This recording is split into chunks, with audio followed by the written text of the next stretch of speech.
État souverain. Pour ce faire, le seul moyen qu'il a, est le recours à la guerre asymétrique, c'est-à-dire une guerre opposant une armée régulière constituée et une force non conventionnelle, ou une guerre par procuration, c'est-à-dire où deux pouvoirs s'affrontent, mais indirectement, en soutenant financièrement ou matériellement d'autres puissances ou groupes militaires qui, eux, sont en conflit direct sur le terrain. C'en est d'ailleurs la pièce justificative de la résurgence du mouvement du 23 mars dit M23 qui, depuis, est en confrontation avec les forces armées congolaises qui a pu mettre la main sur un adjudant et un officier de rang qui ont reconnu appartenir à l'armée rwandaise. Au regard de tout ceci, quel mystère est-il caché dans l'appellation de M23 prétendue signifier « mouvement du 23 mars ». Un bon jour, Dieu m'a révélé en me faisant voir l'idéologie codifiée dans l'appellation M23 qui, pourtant, n'a rien à voir avec la date du 23 mars.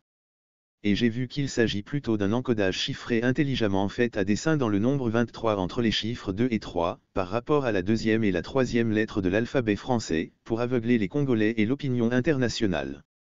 Cette transcription d'un message sous forme codée en chiffres par rapport à l'alphabet français donne au fait l'acronyme MBC qui ne veut rien d'autre dire, Mouvement pour la balkanisation du Congo. M égale mouvement.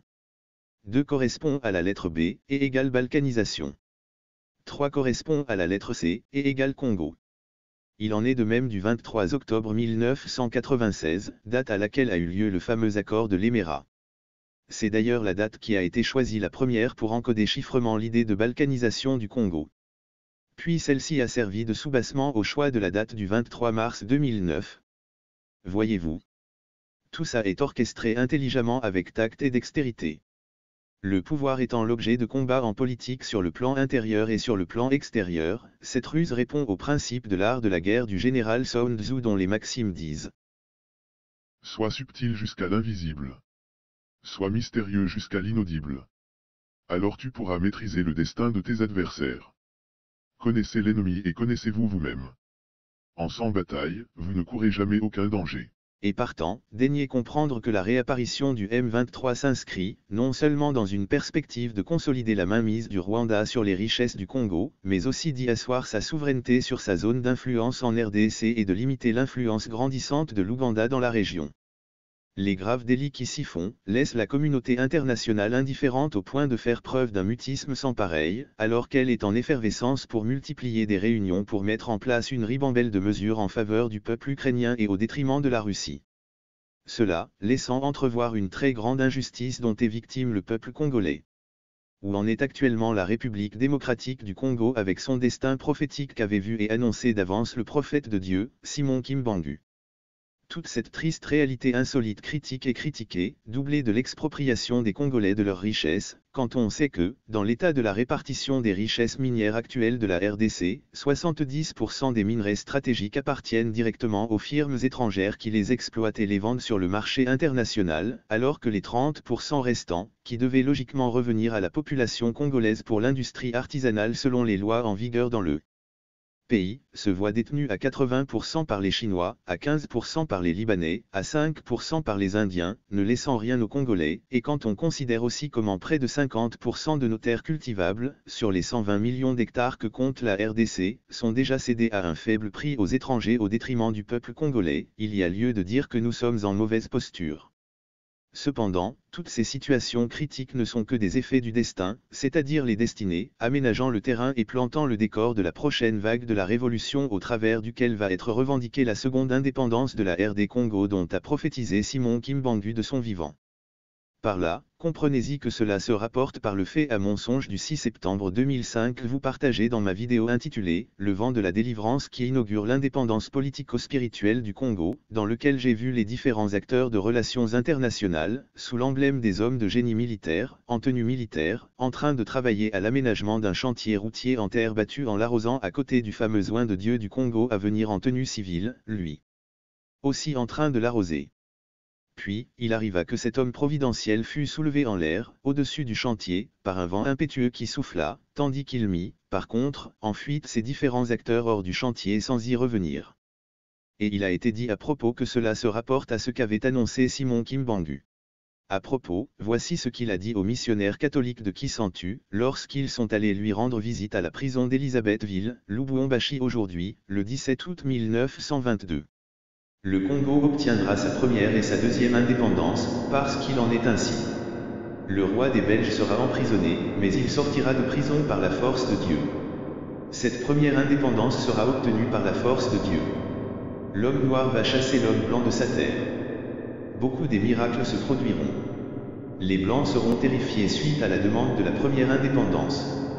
Il y aura beaucoup d'obstacles, mais ceux qui auront été choisis pour cette mission vaincront absolument parce qu'ils auront avec eux la force de Dieu, conformément à son plan divin. Un fils Congo sera le leader de cette première indépendance et portera dans son cœur la marque de l'Esprit Saint. Il sera choisi par Dieu pour être le guide du combat parce que l'ennemi Satan s'introduira parmi ses différents responsables. C'est pour cela que le pouvoir sera pris par l'étranger, un de ceux aussi qui sont venus d'ailleurs. Son règne sera aussi celui des étrangers, ceux qui étaient déjà venus au Congo. Ce chef va se désintéresser de la nation congolaise. Il sera très orgueilleux et autoritaire, et incarnera un pouvoir cruel et féroce à l'image du léopard. Il gouvernera vraiment longtemps, plusieurs années durant en changeant beaucoup les gouvernements et les choses. Et même le nom du pays Congo, il le changera. Il ne voudra pas quitter le fauteuil du pouvoir, mais sa fin sera une fin des malheurs, de tristesse et de honte. Le Congo sera complètement détruit, il y aura des malheurs, les gens se lamenteront auprès de Dieu. Les guerres reviendront, mais ce chef persistera pour rester coûte que coûte au pouvoir. La richesse du pays sera accaparée par ceux qui sont venus de l'étranger, et qui s'amuseront avec l'argent du Congo comme ils le voudront. Les salaires des gens seront payés très difficilement. Il y aura beaucoup de vols et de détournements massifs des deniers publics.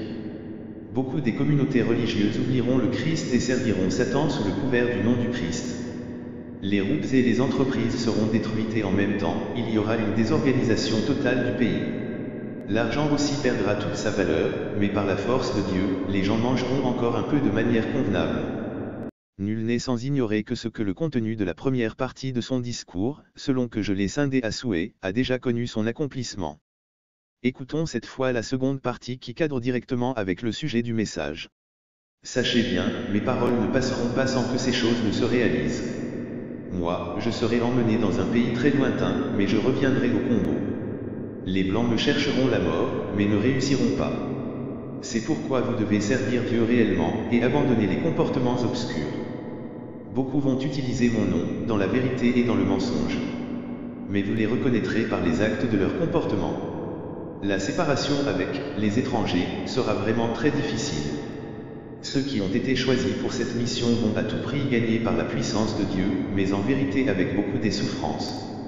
Un leader émergera lors de cette séparation, c'est-à-dire celle liée à la deuxième indépendance, pour conduire ces événements, mais peu seulement l'écouteront et le suivront. Ses débuts seront très difficiles avec beaucoup des problèmes, et il subira les prisons, mais il l'emportera de manière absolue par la volonté et la force de Dieu. C'est lui qui établira un gouvernement qui donnera des signes forts pour la revendication de la deuxième indépendance, honneur et louange à ceux qui s'attacheront à lui. Des étrangers nomades, des gens de la route, se lieront d'amitié avec certains Congolais pour rester pour toujours dans ce pays, mais rien à faire, ils ne pourront pas réussir parce qu'il en est ainsi. Malheur vraiment à tout enfant du Congo qui fera obstacle à cette voie, car il sera puni pour son comportement. C'est pourquoi, persévérez à prier Dieu sérieusement parce que le temps viendra où la volonté de servir le pays habitera les élus. Ceux qui sont venus de l'étranger seront chassés par la force, les autres mourront car ils abandonneront tous leurs avoirs. Sachez-le bien, car c'est la vérité, le départ des Blancs du Congo lors de la première indépendance se passera vraiment mieux, mais pas celui des étrangers. Quand les tensions de la deuxième indépendance prendront fin, les élus construiront le pays de la bonne façon après avoir établi un bon gouvernement qui amènera la paix au Congo. Quand le Congo sera totalement en paix, l'Afrique aussi sera en paix et amorcera son développement. L'homme noir s'imposera à l'homme blanc, car les pays d'Europe ne sont que des pays pauvres.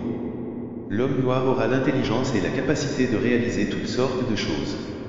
C'est pour cela que vous devez persévérer à prier sérieusement, vous devez bannir les comportements obscurs pour croire en Dieu et le servir véritablement dans vos cœurs. Sachez ceci, mes paroles ne pourront pas s'envoler tant que tout ce que je viens de vous dire ne se soit réalisé. Il faut aimer son pays et le servir honnêtement. Cela étant, la RD Congo ne sera jamais balkanisée étant donné que c'est une terre sacrée dont le peuple est appelé par Dieu à son service en ce temps de la fin. La mobilisation du peuple, des forces armées et du président Félix-Antoine Tshisekedi est à saluer, car, c'en est là la recherche du bonheur de la patrie qui nous est échue par le sort. je m'arrête ici dans l'espoir de vous poster très prochainement d'autres vidéos si Dieu le veut. Et je vous prie de partager la vidéo à un maximum de personnes. Que Dieu vous bénisse richement.